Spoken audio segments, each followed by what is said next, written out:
Is Captain Cook the first explorer of Australia? A new archaeology discovery just might rewrite the Australian history. The archaeologists have been on a 7-week expedition to Western Arnhem Land in Australia's Northern Territory, where they have been testing the established historical timeline about the first contact between local indigenous people and foreign traders, who the archaeologists think might be the Macassans from Indonesia for trading the trepang or the sea cucumbers. So we have an accepted date so far of 1720 AD, and yet we have some contradictory evidence that suggests it might be quite a lot longer.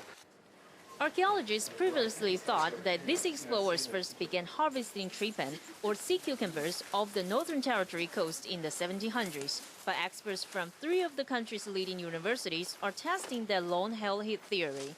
For the land's traditional owners, the findings will be more than just academic.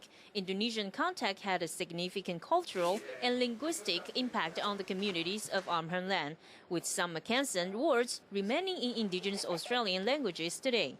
Roland Lami, one of the traditional owners of Arnhem Land, says that the paintings provide a library cataloging early encounters between his people and the Macassans.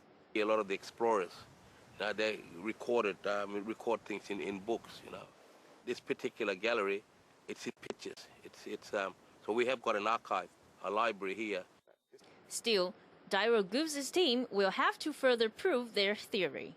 We've taken a sample of the beeswax that lies over this particular image and submitting that for radiocarbon dating. How dense that shell is over on that. If this discovery is proven right, it could rewrite the Australian history.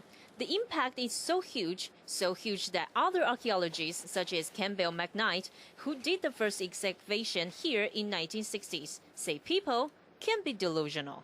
While people can run around having delusions and dreams and things that, they think are going to prove something different, it is most unlikely.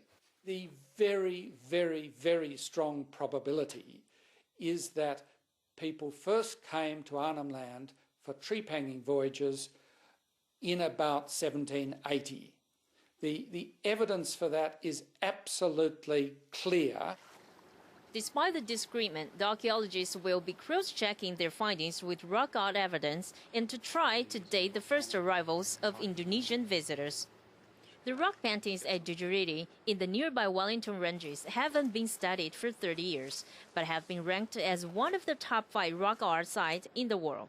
Goose is hoping that by sending samples of the grey wax studs found on this rock art for radiocarbon dating, he might be able to get a definitive answer about the age of the paintings. The team will have to wait 2 months for the results before they can decide whether the history books need to be rewritten. TITV Weekly.